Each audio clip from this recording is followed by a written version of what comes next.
কিছু মুহূর্ত প্ল্যান করে হয় না, সেগুলো শুধু অনুভব করা যায়। আজকের দিনটাও ঠিক তেমনই। প্রিয় বন্ধুদের সাথে একটু আড্ডা, একটু ঘোরাঘুরি, অনেকটা হাসি আর একসাথে সুন্দর করে কিছু স্মৃতি তৈরি করার গল্প। চলুন আজকের এই ছোট্ট জার্নিটায় আপনাদেরও সঙ্গে নিয়ে যাই। শেষ পর্যন্ত থাকুন, কারণ আজকের প্রতিটা মুহূর্তই হতে চলেছে স্পেশাল। শুরু হোক আজকের ব্লগ। হাই এভরিওয়ান, আমি নৈরিকা আবারও তোমাদের সাথে একটি সুন্দর ব্লগ শেয়ার করতে চলে এলাম। আজ হঠাৎ প্ল্যানেই আমরা চলে গিয়েছিলাম শিলিগুড়ির সিটি সেন্টার ঘুরতে। আজ আমাদের সাথে আছে প্রতীকদা আর দেবার্পিতা দি। প্রতীকদা আর দেবার্পিতা দি হলো আমার বোন, মানে দীপের কলেজ লাইফের ফ্রেন্ডস। সেই সূত্রেই আমার সাথে তাদের আলাপ। সিটি সেন্টারে গিয়ে চারপাশ ঘুরতে ঘুরতে আমি চলে গিয়েছিলাম ফরএভার 52 স্টোরে। সেখানে গিয়ে জানতে পারি আজ নাকি সমস্ত লিপস্টিকের ওপরে 40% ডিসকাউন্ট। আমি জিজ্ঞেস করলাম কেন, তখন বলল সেদিন নাকি ছিল ওয়ার্ল্ড লিপস্টিক ডে। শপিং করতে করতে আমাদের প্রায় সবারই খিদে পেয়ে গিয়েছিল, তাই সবার ইচ্ছেতেই চলে গেলাম কেএফসিতে।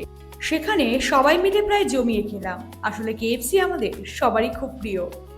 সত্যি কথা বলতে আমরা চারজন একসাথে হলে যেমন আড্ডা তেমনি হাসি এবং নেক্সট ঘুরতে যাওয়ার প্ল্যান চলতে থাকে।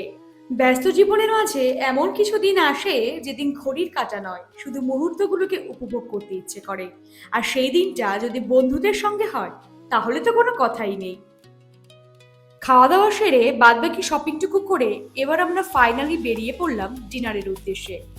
ডিনারে আজ আমরা গিয়েছিলাম একটি দারুণ ধাবাতে।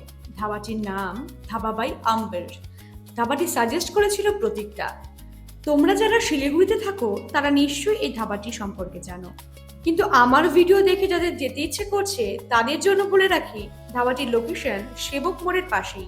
ধাবার ভেতরে ঢুকতেই মনে হলো যেন শহরের কোলাহল থেকে অনেক দূরে চলে এসেছি।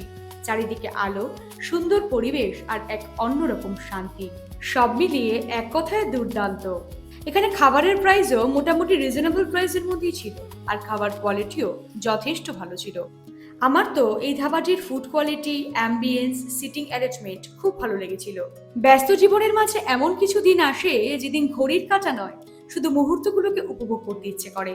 আর সেই দিনটা যদি বন্ধুদের সঙ্গে হয় তাহলে তো কোনো কথাই নেই। ধাবাটি তোমাদের কেমন লাগলো অবশ্যই কিন্তু আমাকে কমেন্ট করে জানিও। তোমাদের করা এক একটা কমেন্ট আমার কাছে মোটিভেশনের মতো কাজ করে, আমার সুন্দর সুন্দর ভিডিও বানানোর ইচ্ছে আরো বাড়িয়ে দেয়। জীবনের সবচেয়ে সুন্দর মুহূর্তগুলো সবসময় পরিকল্পনা করে আসে না, নিজের মানুষগুলোর সঙ্গে কাটানো ছোট ছোট সময়ই হয়ে যায় সবচেয়ে বড় স্মৃতি। আর জানো তো, জীবন তখনই সুন্দর হয় যখন পাশে থাকে নিজের মানুষগুলো। আমার জীবনে নিজের মানুষগুলোর সঙ্গে কাটানো মুহূর্ত আমার কাছে খুবই স্পেশাল। ব্যস্ততার ভিড়ে এমন কিছু মুহূর্ত থাকে যা মনকে আবার নতুন করে বাঁচতে শেখায়। ভালোবাসা মানে শুধু কথা নয়, পাশে থাকা, একসাথে হাসা আর একসাথে স্মৃতি তৈরি করে যাওয়া।